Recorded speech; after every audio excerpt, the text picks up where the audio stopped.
Welcome, everyone, to the final part of a very special panel discussion on 22 minutes in lending. I'm your host, Vince Passione, and a reminder of the three credit union leaders we have on with us today. Joining us are Dee Edie, the president and CEO of Pine Bluff Cotton Belt FCU in Pine Bluff, Arkansas; Tanya Romero-Sturgeon, the president and CEO of Guadalupe CU in Santa Fe, New Mexico; and Tyler Valentine, the president and CEO of StagePoint FCU in Laramie, Wyoming. So you're all deep in your communities and your community lenders. And the positive to that is you help your communities, you know the people you're lending to. And as I talk to other types of financial institutions, they really feel that that creates a much better portfolio, but it also creates geographic risk. And credit unions have always used loan participations, and to my knowledge, and you'll tell me if I'm right, to really create geographic diversity as one of the goals of a loan participation program. Obviously, the other is to buy participations to get some yield. So, how many of you are using loan participation programs, and why do you use them? If not, why are you not using them? I use that program and I really appreciate participation loans. We've had success but with it. My problem that I'm not continuing with it so much, I don't have the liquidity.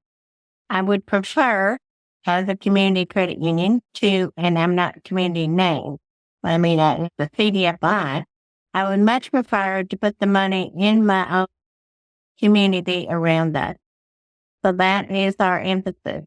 But to grow loans and to raise that ratio, so to speak, I've done it, and I would do it again if we had the need. I agree with Dee. That's that our goal is to lend to our members in our area and make sure they have access to affordable financial services and products and loans specifically. So we've just never had the liquidity to be able to be in that space. We've actually looked at it on the other side of selling participations and had those established agreements ready to go in the event that we have continued liquidity pressure, that we'll actually begin to sell pieces of our portfolio into the participation space. If you had the ability to originate to your members and then instantly sell some percentage of your member loans and acquire loans from other credit unions in other geographies so that you're still serving your members, but you're distributing the risk, would you do it? I don't know, to be honest. I think that I would want to know more about where the geography is. So you're on the East Coast, right? It's a very different space, and I know nothing about what your market is, what factors and influences drive values and default rates and things like that. And I know Wyoming and in the Mountain West, and it feels actually more to me to do more lending in a closer geography of something that is known, rather than to have a portfolio in a market I'm unfamiliar with. Interesting, right? What if it was a national network of credit unions? So you had broad geographic distribution, and all of the members of that network agreed that they would be selling some portion of their member loans. So think about it. Dee's sitting there and she's looking at you, Tyler, and saying, you know your members, Dee knows hers, Tanya knows hers. If you were distributed across the United States and each of you were sharing, right, that risk, does that work? Because you're building the same portfolio over time, aren't you? I mean, you're getting to serve your members, you're distributing the risk, the geographic risk that's associated with it. And when a single loan goes bad, right, you don't take the entire hit, right? You're distributing it through the network. It's like insurance, right? The law of large numbers really loves underwriting, right? Yeah, I think it could work. I mean, obviously with parameters, right? With guardrails on the loans that are in the space and the loans that you're buying. And if it is distributed across the nation to where you don't have concentration in any other one geography besides your own, I think that there's opportunity for that. I do too. I agree with that. It's an interesting concept. And I would always just have to go back to, does it fit our mission and vision and who we're here to serve? Like I said earlier, that's got to be our guide in how we move forward in our credit union. That makes sense. So there's always a great deal of focus on quote unquote small credit unions. And I promised myself I wasn't going to say that more than 3 times during this panel. But the fact remains, right? There's trade associations, there's all kinds of focus groups. But if you take a look at the industry, we all know that 80% of what's in the credit union industry is comprised of credit unions that are less than $300 million of assets. So I guess you kind of speak for what the majority of credit unions look like. So what keeps you all up at night? It's broad, cyber, event kind of thing, account takeover. In my opinion, all I can do is what we're already doing, the best we can do, and a lot of education. We are upping our education to the members to try to help with that.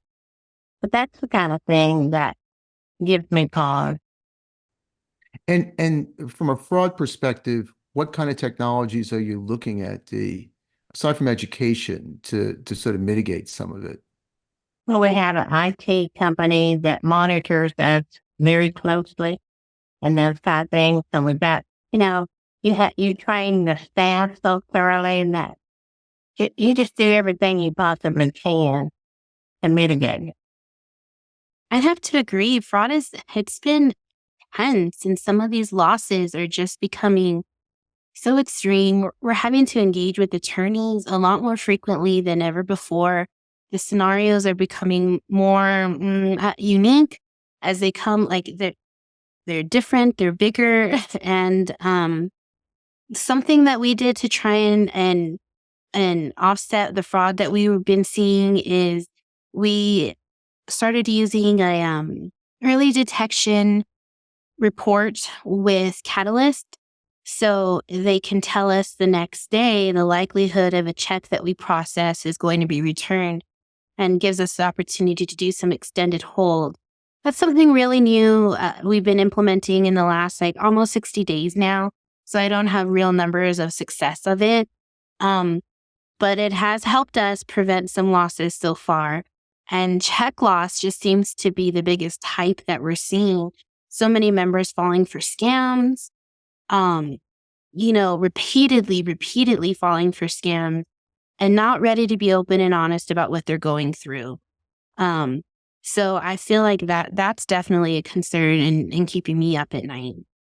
Yeah, I agree. We've definitely seen an uptick in fraud over the past year in comparison to prior years. It's really crazy what we're seeing on the fraud side. So I agree with Dee and Tanya around that. I think, something that the future looking, all credit unions, but I think especially small credit unions really have to come to terms with is around technology and this tech debt that we carry and the core systems that we have to buy and these long-term contracts and the termination fees to get out of these contracts. And I think we as an industry of the movement need to have a really frank conversation amongst ourselves on what our expectation is around technology, and particularly when it comes to our core processor, and then decide how we together are going to move forward to lower costs, ramp up innovation, make sure that the investment into that core technology benefit all credit unions, regardless of their size, but particularly small credit unions that we're really focused on making sure that we're a player in the technology, kind of the movement or the advancement of technology, the innovation that's going to happen, instead of just having to buy whatever comes out of the box and pay a lot of money for those technologies out of the box. And then also be beholden to these companies that may or may not have our best interest at heart. We're either could, in some of those cases, be just a line item. And I think that we really, second to our people in our deposits, our core is our next largest expense. So what are we going to do about it? And I think we all, especially small credit unions, need to come together and move forward as one with one voice, and do a lot more cooperation around technology. Yeah, I think based on the prep, we probably could have an episode 4 just on core. So we won't go there yet. But you talk about tech, fintechs and collaborating with fintechs. It seems that, the regulator, I was really fascinated to see, right? Your prudential regulator, the NCOA, community banks prudential regulator. They have office hours, embracing fintech, innovation changes to the regulatory environment to foster innovation. So how are you all working with fintechs? As far as, how do you choose who you're working with? Do you collaborate with other credit unions? Because there's an awful lot of, there are awful lot of companies that are being started right now. The venture world has funded and really seized upon this financial technology trend. So thoughts on fintech, Tanya? You're working with anyone special? Concerns? How do you work with them? How do you choose them? Usually we choose who we work with based off of, well, what products or services we're needing.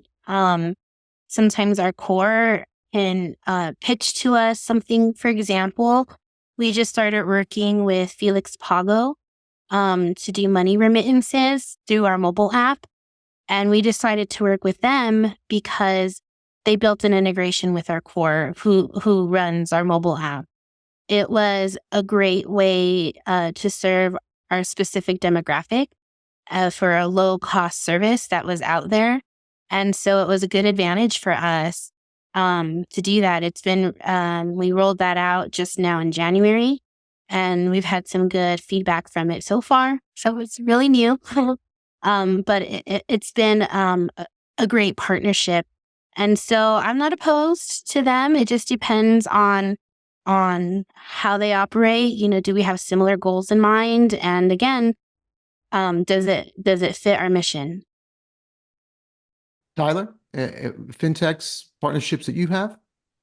Yeah, on the lending side, we work with Meridian Link. We're in talks with Zest AI, things like that to ensure that we're getting as much automation as possible within the loan decisioning, that it's as broad and inclusive as possible, and as easy and quick response as possible back to the dealers. I think that, on the account side, we've been for years in discussions with a company called ASA and ASA. And that is what they do is they're building a platform, basically a fintech platform. And so through the API from the core, it will connect into the platform. And then any of the fintechs that are on that platform, our members can connect to.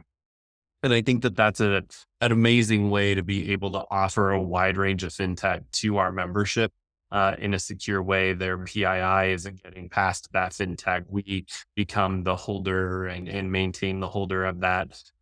And so I think that there's some real opportunity for that long term.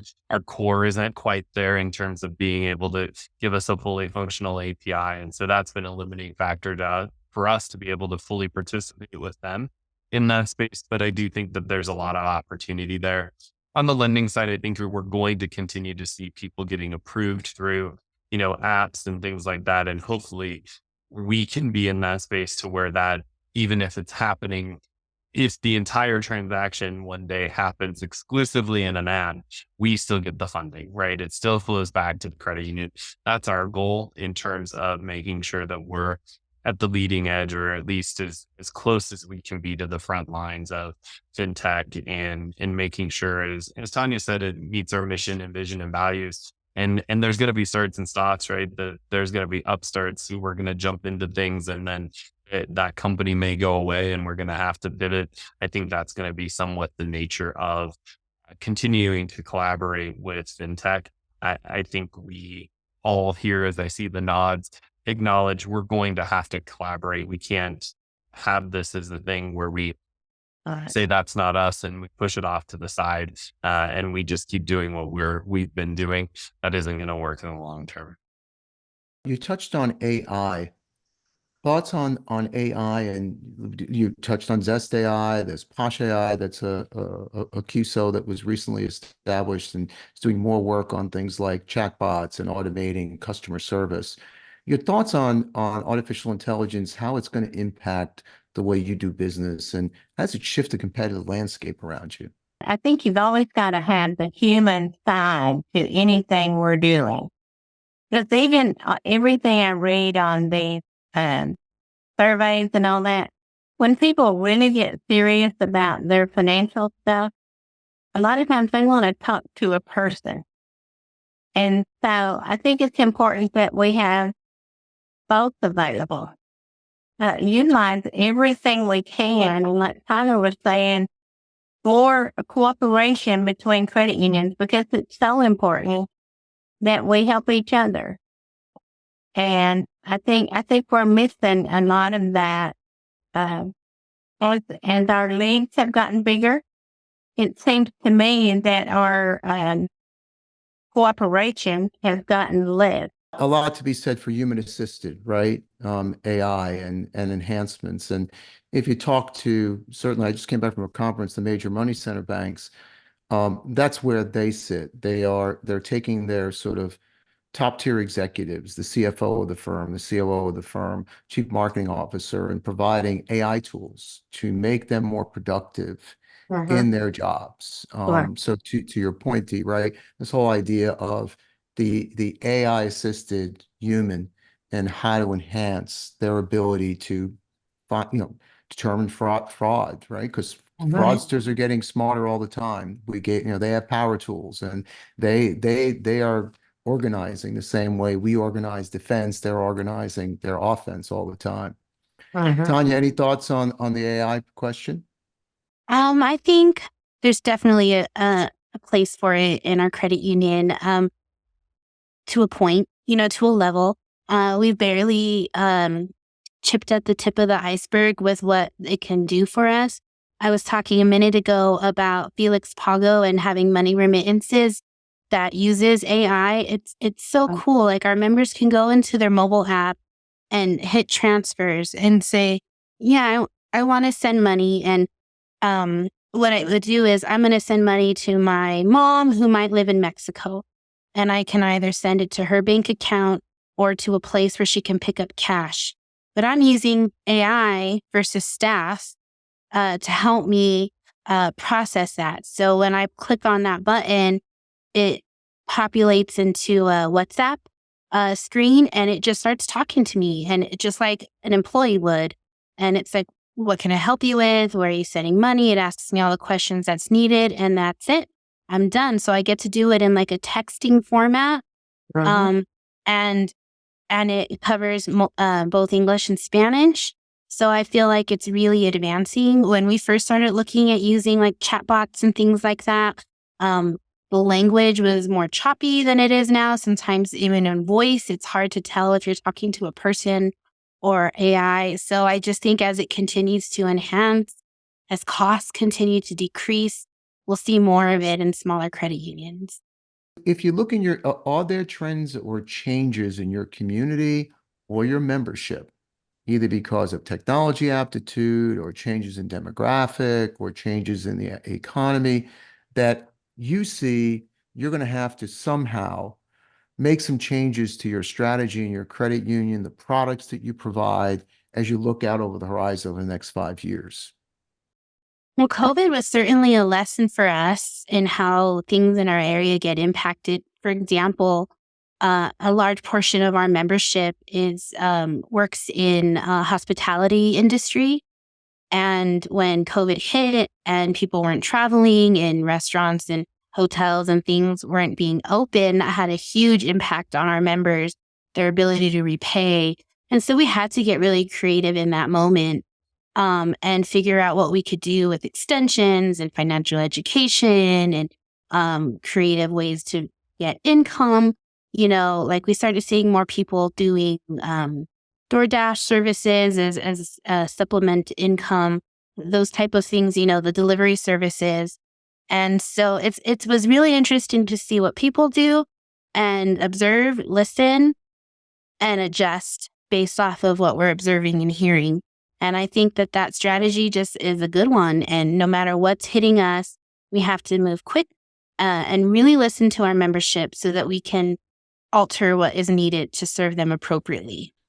Yeah, well, look, you all have that benefit, right? You are enmeshed in your community. So changes in the community, you react to, right? Just like 20 years ago doing ITIN lending, it came because there was a reason for it. Or, Dee saying, look, we were a CDFI and we pursued it because of the economy and what was happening in Pine Bluff. And, I think Tyler in the indirect side of it. So I do think as community focused lenders, that's the advantage you have is you have your finger on the pulse of what's happening in your communities. And I go to these conferences sometimes, and you kind of hear that the industry is going to bifurcate. The Fed just wants a bunch of very, very large major money center banks that they can control the economy through, and everybody in between they'll regulate out of existence. And then what it leaves is this huge sort of financial desert that we hear about, right? Where community lenders like yourselves make all the difference. And you can be fleet of foot and you can be reactive. So, well, Dee, Tanya, Tyler, thank you so much for your time with this special series on 22 minutes in lending. I found it extremely interesting, and I hope our listeners did as well. Speaking of our listeners, remember to hit the subscribe button so you can enjoy future episodes, and I'll meet you right here back for the next 22 minutes in lending.